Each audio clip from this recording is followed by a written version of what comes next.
Hoy es domingo 19 de febrero del año 2017.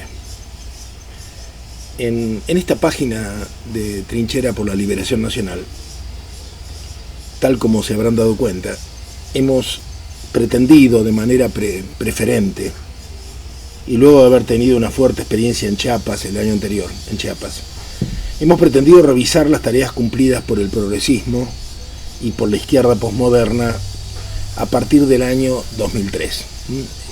Este es el centro de una preocupación que se ha hecho evidente. Aquella Argentina en ese año estaba profundamente conmovida por la catástrofe social y dispuesta a repensarse y a encontrar caminos de liberación. Sobre esa Argentina se instala esta alternativa, que genera Néstor Kirchner desde Santa Cruz, con un grupo de peronistas, con el Frente para la Victoria, con Carta Abierta, con Sabatella y otros sectores del Partido Comunista. Se genera la Cámpora, es todo un universo de nuevas situaciones que se van a instalar sobre esa Argentina a la que estamos describiendo, ¿no? Era una Argentina dispuesta incluso a revisar y a no pagar la deuda externa que considerábamos odiosa. Recordemos que hubo incluso un presidente que prometió no pagarla, seguramente una de las razones por las que tuvo luego que dimitir. Una Argentina rebelde, con la gente en las calles, integrando asambleas barriales, un pueblo que asumía y resolvía en esas asambleas o en el trueque y de manera autónoma y comunitaria sus propios problemas.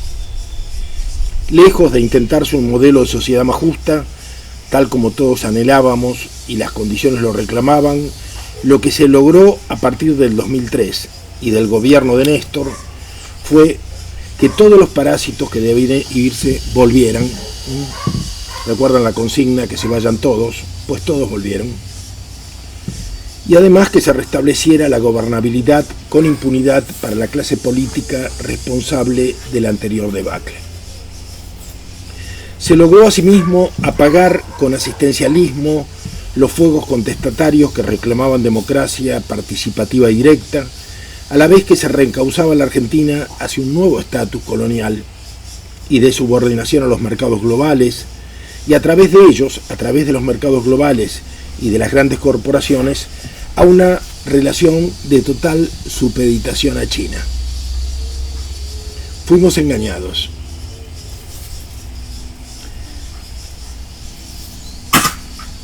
Fuimos vilmente engañados.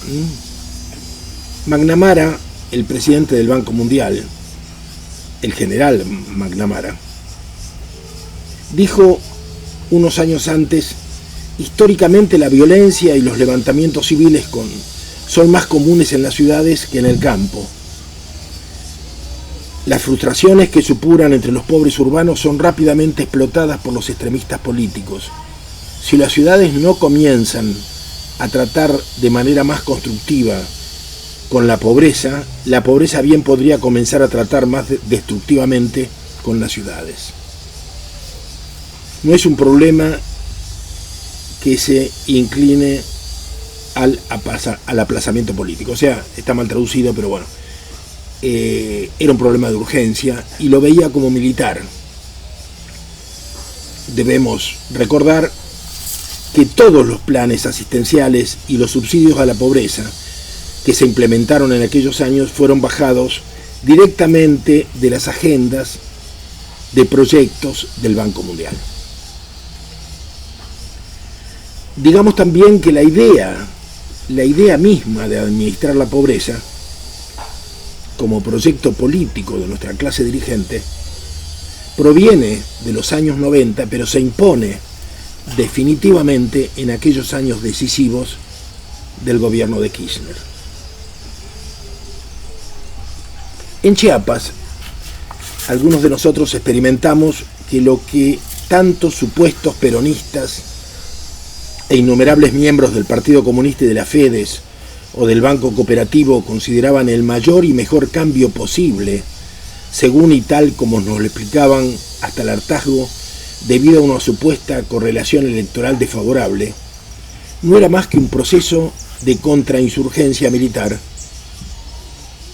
Lo que quiero decir es que en Chiapas vimos que al zapatismo se lo combatía con las mismas formas y métodos de gobierno con que aquí el kirchnerismo parecía prometernos el socialismo de los 70, acomodado a una relación desfavorable en lo electoral.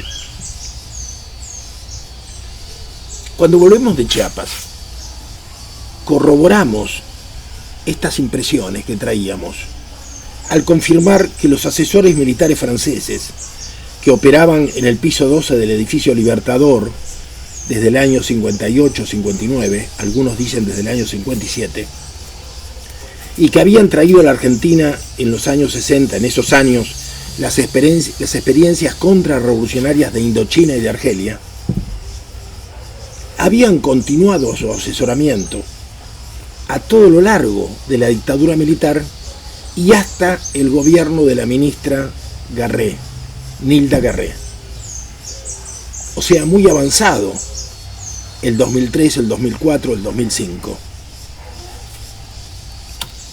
Pero no solamente los militares franceses, también nos enteramos que detrás de Cristina y a lo largo de los últimos años del gobierno progresista hubo un criptoestado que se llamaba la Mesa Chica, se llegó a ser famosa en cierta medida cuando la muerte del Choco Mazón, pero en realidad estaba integrada por los cerebros grises del gobierno, que eran los que planificaban las estrategias. Estaba Zanini, estaban algunos de los antiguos directores de la CIDE, varios miembros de lo que fuera en otra época la Guardia de Hierro, algún monje negro de esos que operan sobre el Vaticano. Es decir, los nombres son imprecisos, porque todo esto se mantuvo en el mayor secreto siempre. Lo que nosotros sabemos, lo que nos consta, es que los miembros de esa mesa chica que operaba políticas detrás de Cristina, hablaba de que lo que hacían era ingeniería social. Fuimos al diccionario a ver qué era la ingeniería social. La ingeniería social era cambiar los usos y costumbres de un pueblo. Por eso operaban con centenares de promotores y de operadores de computadoras, con enorme cantidad de estadísticas, con agencias, porque estaban modificando los usos y costumbres del pueblo argentino. Y por eso estaban tan seguros de que no iban a perder nunca cualquier elección que tuvieran por delante. ¿Qué es la ingeniería social? Una de las formas de la contrainsurgencia.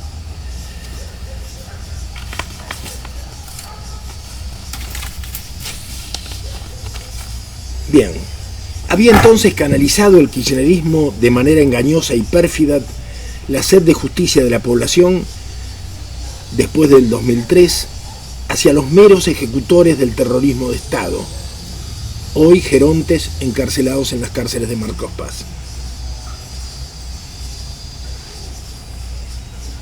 Y además el kirchnerismo logró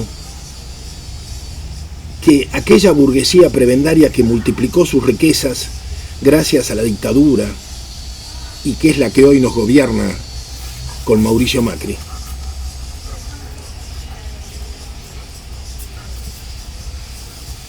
también fuera olvidada, invisibilizada, cuidadosamente preservada. O sea, se sancionó a los ejecutores, no a los que se enriquecieron, como la familia Macri, que multiplicó por 40 sus propiedades a lo largo de esos años en que muchos estuvimos en la cárcel y otros muchos desaparecieron, además del exilio.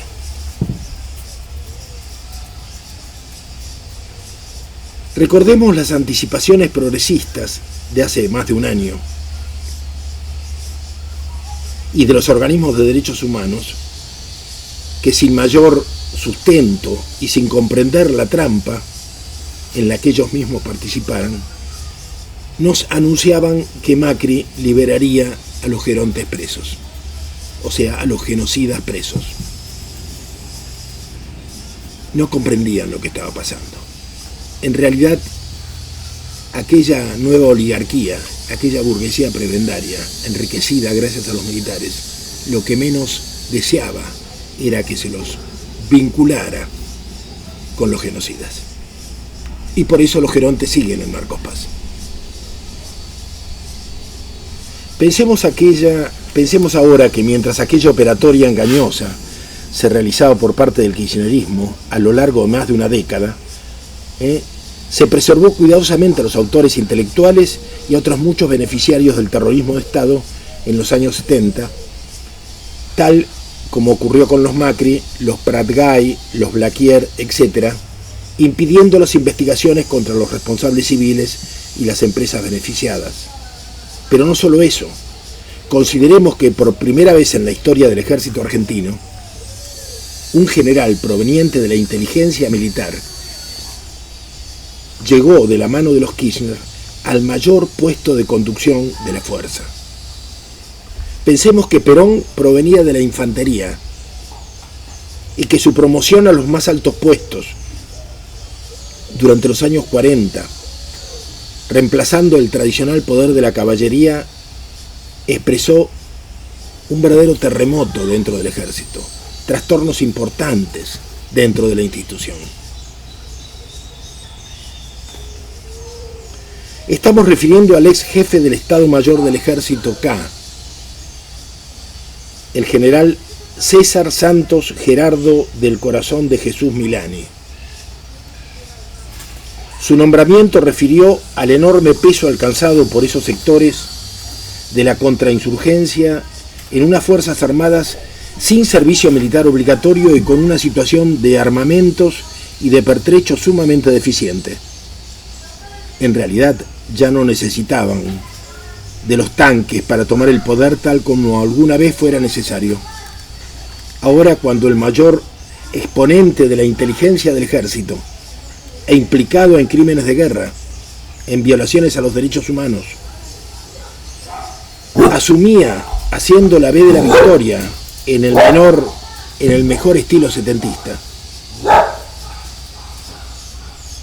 y en el mejor estilo de la tendencia revolucionaria de los años 70, y cuando era abrazado por Eve de Bonafini y aclamado tanto por la cámpora como por las madres de sus propias víctimas, el ciclo se había cerrado y una vez más las víctimas y los victimarios se habían unido y entremezclado para ocluir todo proyecto revolucionario posible.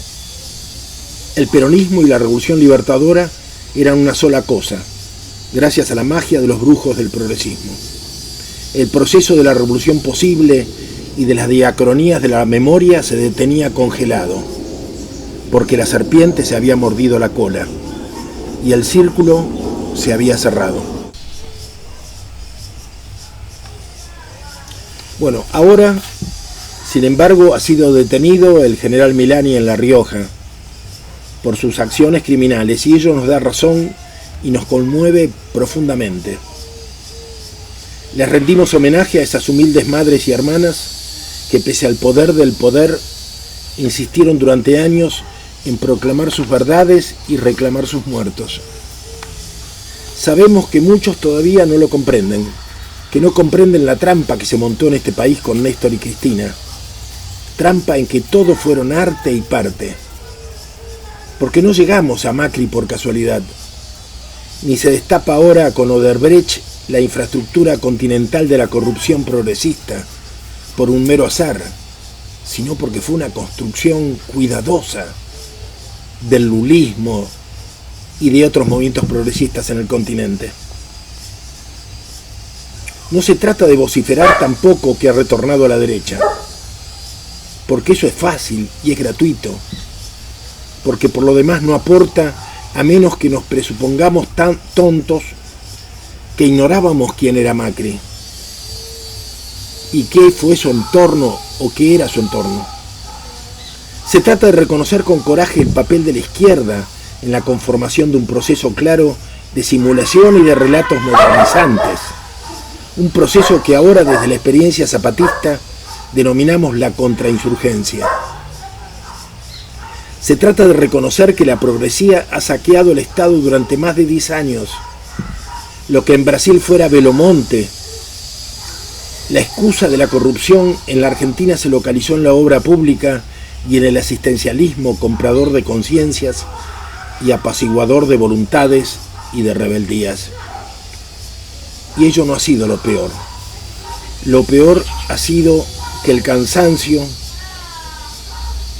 y el rechazo a que ha conducido ese estado de corruptela y de inseguridad condujo a grandes sectores medios a elegir la opción de darle el gobierno a los empresarios asociados a la gran industria de la deuda impagable.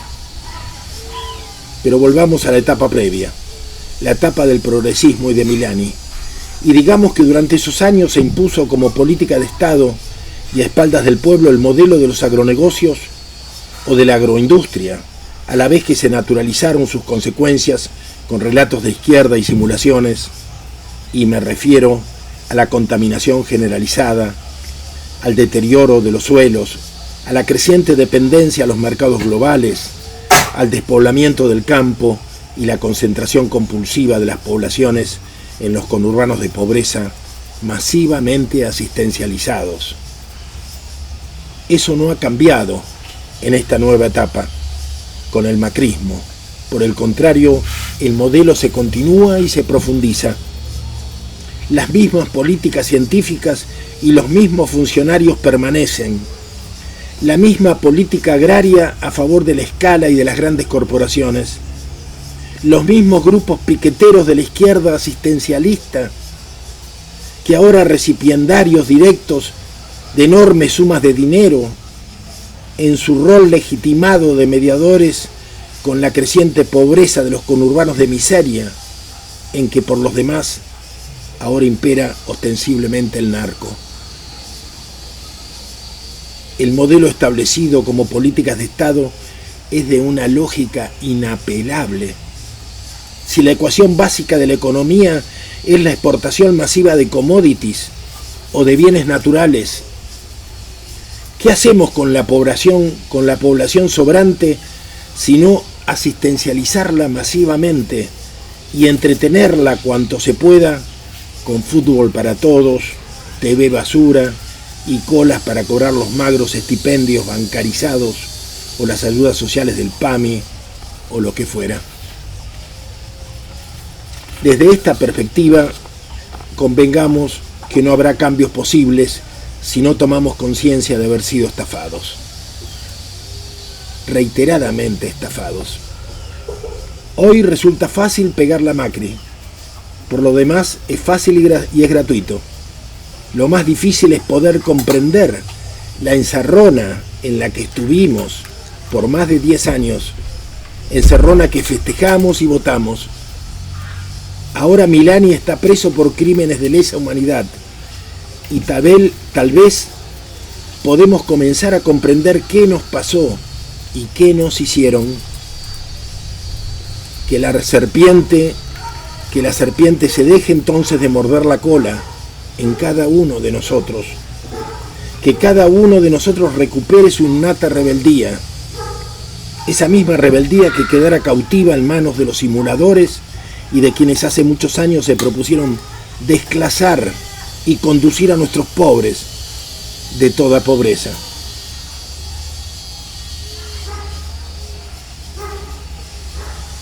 Y que ahora cuentan con todo el respaldo del Estado y del gobierno de Macri, así como antes contaron con todo el respaldo del gobierno de Cristina. Y son los mismos.